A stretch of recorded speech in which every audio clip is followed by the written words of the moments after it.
Like for me too, like, I can be like, yeah, man, I faced down Javon Kinlaw and saw him the next day and hashed it out and shook hands and worked in the same locker room with him for the next 2 years. And like almost have it as a point of pride. It was like, could I take it back if I could? Yes. If that day could have never happened, yes. But it did.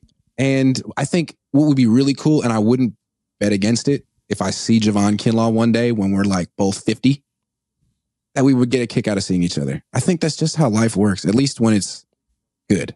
Well, how does it feel for you in the moment? Because at that point, you were this figure of controversy. You were in what I call the take zone.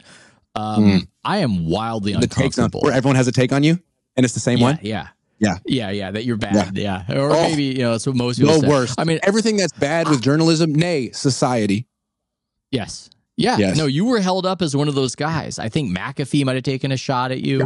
People were taking their shots at you when Kinlaw went off on you as this underperforming draft pick the 49ers had. Yeah. And you, to the world, present as somebody who relishes in the attention and is thirsty for battle, a happy warrior.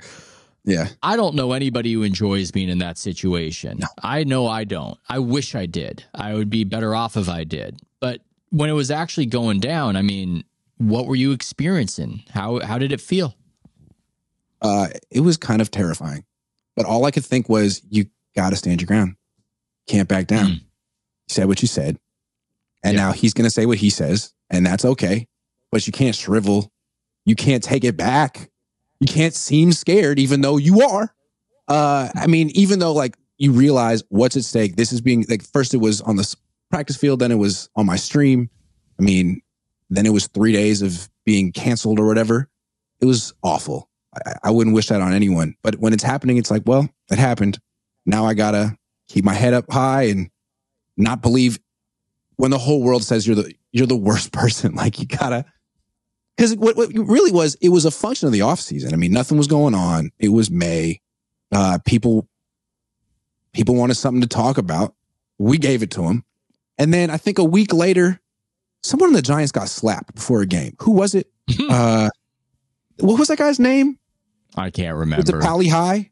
Whatever his name was. He got slapped before a game from someone on the Reds. And then everyone was talking about that for 3 days. No one cared about me and Javon anymore because it was essentially basically just like a schoolyard, drama. It's fodder. But as it's happening, it feels like the end of the world. And you go outside, you can hear your heart pounding and you feel like you're the focus of this attention. I'm fascinated by the inability of myself psychologically to transcend that kind of thing because it's all online. It's not real necessarily, yet it feels so real. And I've just come to try and avoid it. I wish I could just engage with those sorts of moments in a way and stay even keeled. I had like a mini flare up where I was on a very well listened to podcast last week and I had a very lukewarm take about how the WNBA should have had the same names as the NBA teams because of the shared branding. How dare you? I'm offended. I know it's sexist somehow. I don't. Somehow, had I known you said that, I wouldn't have came on. Wow. I know it's like doing reputational damage. It is a bank shot right there.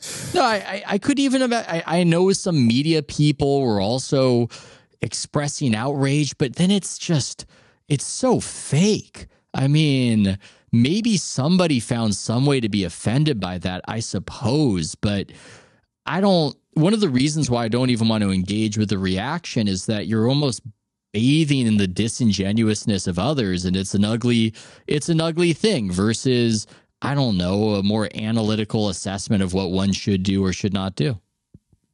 Yeah, I mean, when everyone came down on Javon's side, it felt like, wait a second, no one really knows what happened. No one was there. No one knows the context, and no one really cares about Javon. Like, you're just using this as a vehicle to be outraged about something, and then you'll be outraged about something else next week, and then you'll stop caring about what happens to him in his career immediately. So I felt like at the time, like, just check with your employers, make sure you're not getting fired. Cool. Like, everything's going to be okay. I can't actually get hurt.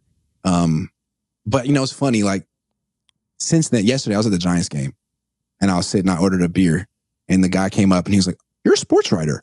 I was like, "Yeah, I am." He's like, "That's awesome, man. That's awesome." So I pay and I give him a 20% tip that I wasn't going to give. He's just giving me a beer, but I gave him the 20% tip and he goes, "Hey, I got to say though, I hate your shit." And he walks away. Oh my God. I was like, "Wait a second. Let me get that tip back." I hate your shit, man. Oh my God. Can we go back to the Kinlaw moment, by the way? What's that? It just occurs. Can we go back to the Kinlaw moment? Because it just occurs to me that Kinlaw is off the team. He is no longer with the 49ers. The statute of limitations, I believe, has ended. What happened in this legendary meeting with you and John Lynch and Javon Kinlaw? What happened there? How are you feeling? I think it would be wrong for me to go into detail. I think we shook on it. This was between us, but I can summarize. I mean, he said why he was upset with me. He expressed exactly what he had a problem with me doing and questions he had about how I did my job. And I did my best to explain, why I do and how I do what I do. And we ended up shaking hands and it was very like kind of thing Barack Obama would set up between people. It seemed very presidential. The beer summit. Yeah, absolutely. So it allowed him to get whatever he wanted off his chest. He could yell at me. He could curse at me. He could say whatever he wanted. He could ask me whatever he wanted. I sat there and took it. And then we shook hands and coexisted for 2 years. So I don't want to go back on that and be like, he said this exactly. And you're not going to believe that this one moment. Like, I'm not going to do that because it's in the past. I want more mind's eye how it felt walking into that. That's you've had this public blow up on a live stream with Javon Kinlaw saying all this stuff about you. The GM has set up this meeting. I believe Lynch was there. I mean, are your knees shaking as you go into that? I mean, what are you even expecting in that situation? Yeah, I didn't know what to expect. I mean, it was me, John Lynch, PR director, Matt Mayoko, and Kinlaw. So I didn't know. I mean, up until then, like when he came up to me on the sideline, he was kind of joking around. And then on the stream, he was angry. So I didn't know what his emotion was going to be. And so I was kind of, at first I was sitting there like, man, if he decides he wants to hit me, no one in this room can stop him. Like it's going to be our secret and no one's going to, it's like, this sucks. I really hope that Javon's in a conversational mood. And really what he wanted to do was express how much I had hurt him without getting into too much, but it was a lot of emotion and I could only respect that. I mean, he was extremely vulnerable with me. And I could only respect that. So I answered any question he had, and I'm not saying he likes me. But he did shake my hand and we never got into it again. And I've told this after the, NFC Championship game, he was sitting in his locker. I knew it was going to be the last time I saw him in that locker room. And no one was talking to him because he didn't start. So he's sitting there taking his tape off of his wrists. And I walk up to him. I say, "Hey, Javon." And he looks at me kind of surprised and says, "Hey." I said, "Congratulations." And he said, "Thank you." And that was that. That was the last time I talked to him. So I think it's okay-ish. Yeah. It's a tricky thing because I don't want to hurt people's feelings, but I want to be honest, right? Right. I don't want to be gratuitous about it. I was just thinking if we were to have a conversation about your various sons that you've spawned of 49ers YouTube, if you were to start asking me about them, I feel like I would struggle to be honest. But some of them I have very positive things to say about. Others I would go, yeah, he's not that good. But I know that they would ultimately get back to them. If you're talking on here, if I gave that assessment, that's something I struggle with sometimes where I think I almost default to talking more generally about media dynamics because perhaps I've gotten soft now that I've lived a little and I know that the things we say actually are absorbed and psychologically impact people. Yeah, and it's not just them, it's their families. This is what I've learned from Kinlaw and other players like Dante Pettis. Like if you start going in on players because they're a first round pick and it wasn't the right one and it's the conversation and you're saying this was the wrong pick, it's the wrong pick, like their parents are going to hear it, their brothers and sisters are going to, their friends are going to hear it, and those are the ones that are going to get really upset, and those are the ones who are going to be talking to the player about it. So yeah, like on the one hand you want to keep it real, but at the same time you don't need to like hammer that every single day and like relish in it. Like that took me a while too, because when I first started doing it on YouTube, like fans would love it. Like, "Oh yeah, make fun of Mike McGlinchey." I was like, okay, I'll give them what they want. And then you got to look the guy in the eye in the locker room. And Mike McGlinchey's like really nice.